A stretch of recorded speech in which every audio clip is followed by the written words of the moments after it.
একই হলো বিশ্বমোহিনীর? আমাকে বরমালা পরালো না? আমাকে?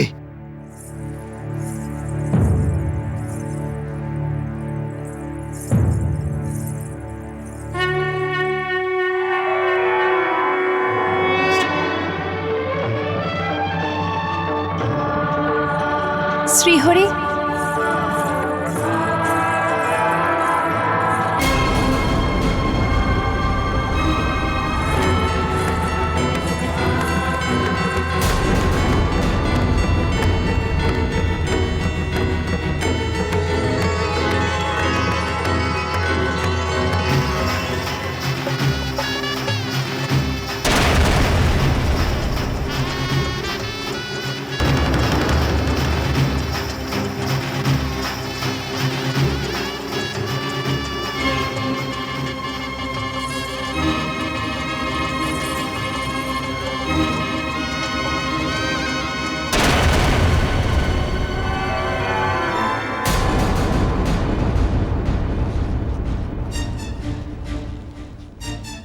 মান্যবর, স্বয়ংবর সভা সমাপ্ত হয়ে গেছে। আমার কথা শুনুন, তানপুরা বাজাতে বাজাতে নিজের রাজ্যে ফিরে যান। উনি বিশ্বমোহিনীকে বিবাহ করতে এসেছিলেন, আর তাও এই হরিমুখ নিয়ে। হরিমুখ হওয়া আর শ্রীহরি হওয়া এক ব্যাপার নয়। আরে কেউ বোঝাও ওকে। আরে যান যান, নিজের নগরীতে ফিরে যান। আপনি নিজেকে ভাগ্যশালী মনে করুন, এই স্বয়ম্বর সভাতে প্রবেশ তো করতে পেরেছেন। যান যান, রাজ্যে ফিরে যান।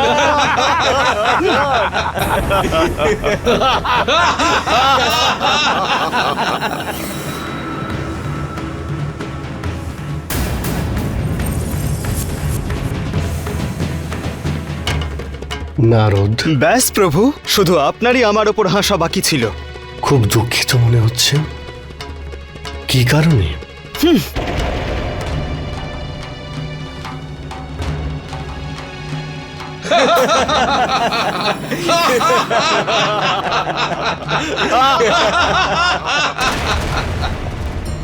স্বয়ং দুঃখ দিয়ে জিজ্ঞেস করছেন কিসের দুঃখ?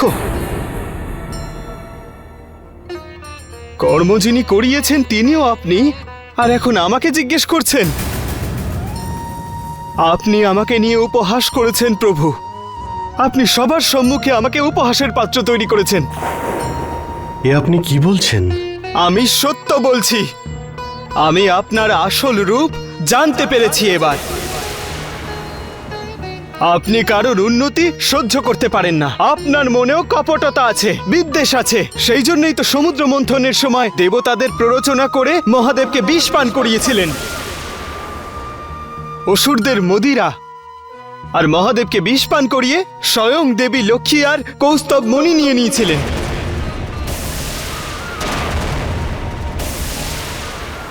বাহ প্রভু, কত কপট আর স্বার্থপর আপনি।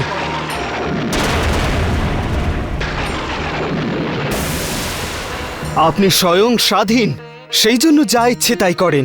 কেউ আপনাকে নিয়ন্ত্রণ করতে পারে না। ভালোর খারাপ আর খারাপের ভালো করেন আপনি। সেই জন্যই আপনার হৃদয়ে না হর্ষ আছে না বিষাদ। অন্যকে ঠকানোতে আপনি পারদর্শী। এইবার আপনি আমাকেও ঠকালেন, আর ঠকিয়ে কত আনন্দ পাচ্ছেন আপনি।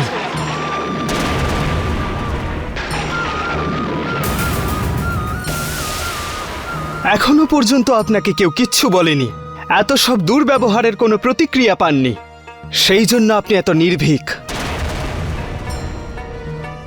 কিন্তু এইবার আপনি আমাকে ঠকিয়েছেন। তাই হে মহাপ্রভু,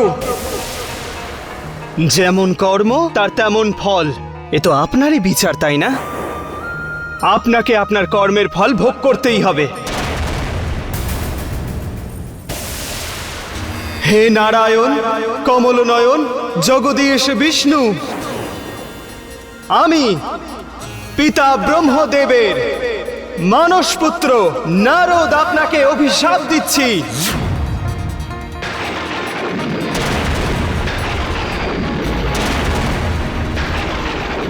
বিশ্বমোহিনীকে আমার থেকে কেড়ে নিয়ে আপনি আমাকে বিরহ দিয়েছেন, ঠিক তেমনি আপনিও আপনার পত্নী বিয়োগে বিরহ যন্ত্রণা পাবেন।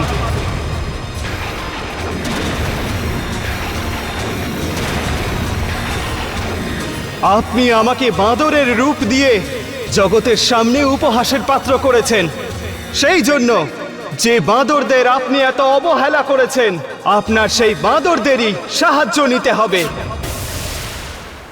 নিজের ভক্তের অভিশাপকে লোক কল্যাণের জন্য বরদানে পরিবর্তন করে এখন প্রভু পৃথিবী লোকে শ্রীরাম অবতার নিয়েছেন।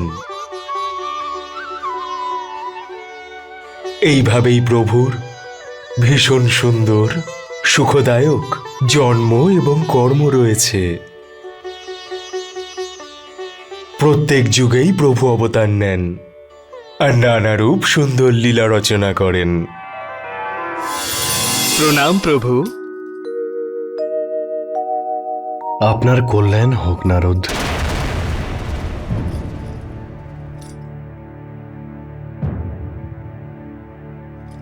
বৎস নারদ, তুমি যে কামকে জয় করেছো সেই অহংকার ভঙ্গ হয়েছে তো?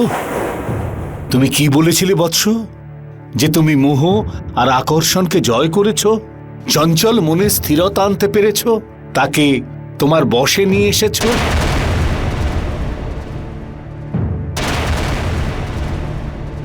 মহাদেবের সমতুল্য হয়ে গেছো।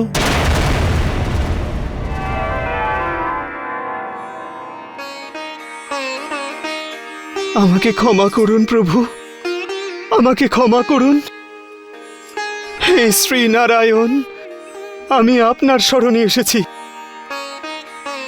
আমার থেকে অনেক বড় অপরাধ হয়েছে, আমি আপনাকে অভিশাপ দিয়েছি। হে প্রভু, এমন কিছু করুন যাতে আমার অভিশাপ মিথ্যে হয়ে যায়। নারদ, আমি আমার ভক্তের অহংকার দূর করার জন্যেই মায়া করি, আর তোমার দেওয়া অভিশাপ পৃথিবীর কাছে বরদানের মতো হবে। আমি আমার ক্রোধের বশে আপনাকে কটু বচন বলে যে পাপ করেছি, আমার সে পাপ কি করে খণ্ডন হবে প্রভু? নারদ, তুমি এখনই শিবের মন্ত্র জপ করো, তুমি অবশ্যই শান্তি লাভ করবে। এটা তুমি কখনো ভুলবে না যে মহাদেব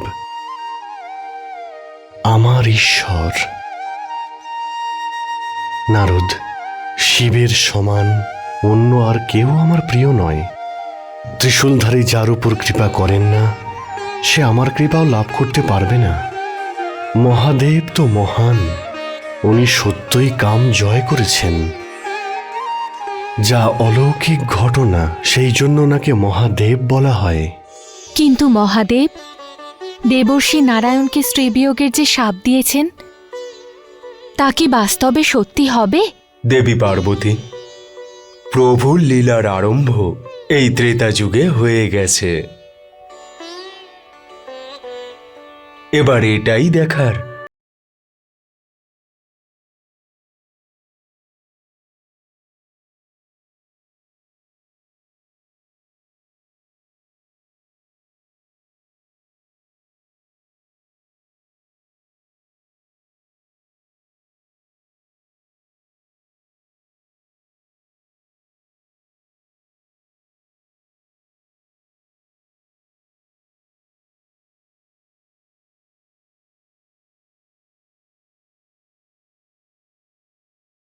ভেবেই আমাদের মায়াপতির শরণে যাওয়া উচিত।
শূর্পণখা, বোন শূর্পণখা, আমার প্রিয় ভ্রাতা খর আর আমার দ্বিতীয় ভ্রাতা দূষণকে শূর্পণখার প্রণাম। তোমার কল্যাণ হোক বোন শূর্পণখা। এবার তো কল্যাণই হবে আমার। লঙ্কেশ দশানন রাবণের রাজ্যে সর্বদাই কল্যাণ। রাক্ষসদের সাম্রাজ্যের বিস্তর হচ্ছে। আমার ভ্রাতা দশাননের শক্তি এবং পরাক্রমের সামনে সবাই নতমস্তক হয়েছে। দণ্ডকারণে তো আমাদের রাক্ষসদের জন্য সুরক্ষিত স্থান আছেই। হ্যাঁ, চিত্রকূট পর্যন্ত আমাদের ভয়ে সবাই সন্ত্রস্ত। এবার দেখবে ধীরে ধীরে পুরো পৃথিবীতে দশানন রাবণের একচ্ছত্র সাম্রাজ্য স্থাপিত হবে। না বোন না, এরকম নয়। দণ্ডকারণ্য পর্যন্ত আমাদের রাজ্য নিষ্কণ্টক নয়। কিন্তু কেন ভ্রাতা? হ্যাঁ বোন, এটাই সত্য। দণ্ডকারণ্যের সমস্ত ঋষি আর মুনি আমাদের পথের কাঁটা। কে সে? আমাকে বলুন ভ্রাতা। সমস্ত কাঁটাকে সরিয়ে আমি পথ মসৃণ করব। সবচেয়ে বড় কাঁটা তো ওই অগস্ত্য ঋষি। অগস্ত্য? সময় পেলেই ওই অগস্ত্যকে আমি চিরদিনের মতো অস্তাচলে পাঠাবো। এখন আমি যাচ্ছি ভ্রাতা, শীঘ্রই আপনার সঙ্গে দেখা করতে আসব। ভ্রাতা খর, আপনি শূর্পণখাকে ওই রাম আর লক্ষণের ব্যাপারে বললেন না কেন? কি বলবো অনুজ দূষণ, যে বারবার আক্রমণ করা সত্ত্বেও আমাদের রাক্ষস সাথীরা বিনাশ হয়েছে। আমরা ওই দুজনকে বিনাশ করতে পারিনি।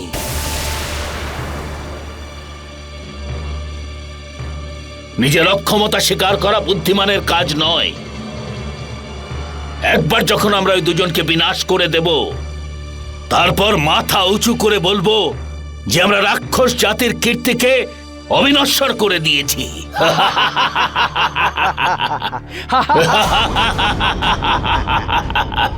ओम देवेंद्राय नमः स्वाहा। ओम चंद्राय नमः स्वाहा।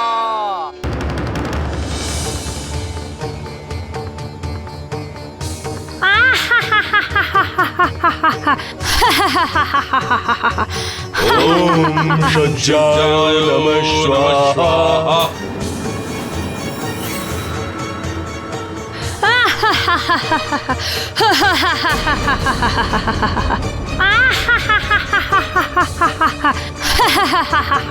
তো এটাই অগস্ত্য মুনির আশ্রম, যে রাক্ষসদের পথে কাঁটা হয়েছে।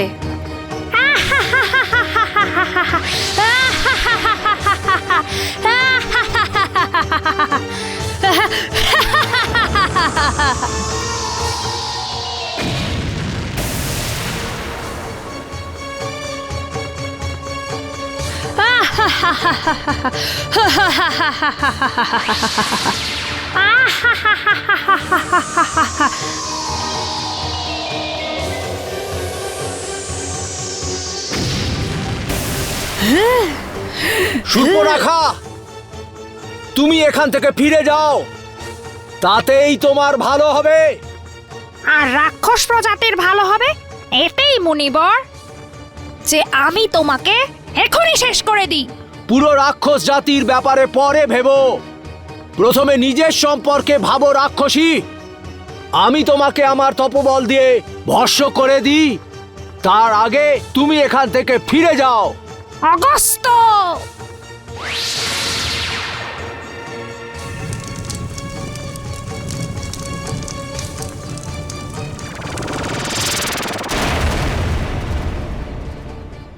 আমি লঙ্কাপতি দশরথ রাবণের বোন অগস্ত। তার মানে তুমি হলে পুরো রাক্ষস জাতির নাক, কিন্তু আগামী দিনে তোমার নাক কাটা যাবে রাক্ষসী। অগস্ত,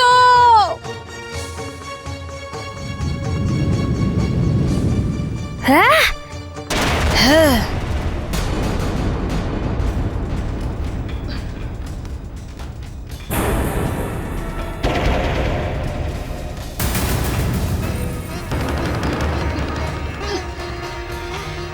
ওই অগস্ত, ওই অগস্ত মানে ভয়ানক ভ্রাতা। অর্থাৎ তুমি ওই অগস্তের আশ্রমে গিয়েছিলে? আশ্রম? আশ্রমে যাওয়ার সুযোগই তো পাইনি আমি। নিজের তেজ দিয়ে ও নিজের আশ্রমের রক্ষা করে। আপনি সত্য বলতেন ভ্রাতা, সত্যই বলতেন যে দণ্ডকারণ্যে রাক্ষসদের জীবন আর নিষ্কণ্টক নয়। শূর্পণখা, তুমি খুব ভালো করেছো যে ওই আশ্রমে প্রবেশ করার চেষ্টা করনি, আর না ওর সামনে গেছো। ও হলো রাক্ষস কুলের কাল। কাল অনেক দিন আগের কথা, বৃত্তাসুর হাহাকার সৃষ্টি করেছিল। তখন ইন্দ্র দধীচি মুনির কাছে সাহায্যের জন্য গিয়েছিল।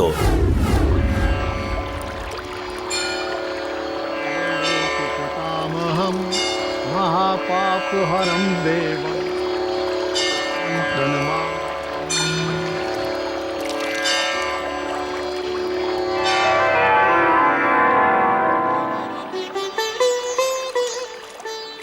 প্রণাম মহর্ষি দধিচি। কল্যাণ মস্তু।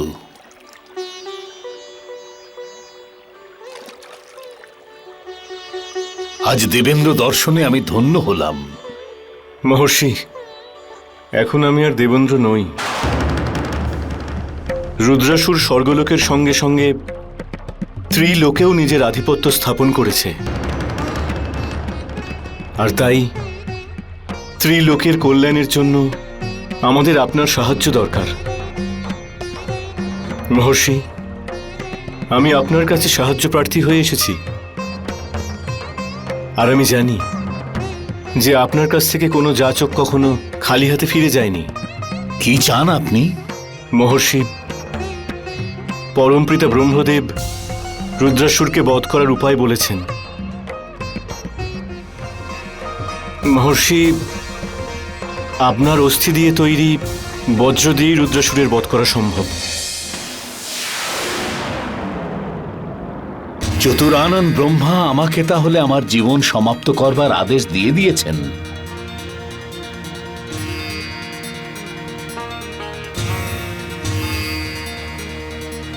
আমি অবশ্যই ওনার আদেশ পালন করব।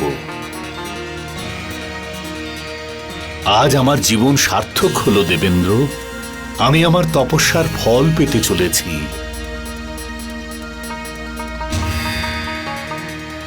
আমার দ্বারা এই তিন লোকেরই কল্যাণ হতে যাচ্ছে। যশস্বী ভব ইন্দ্র।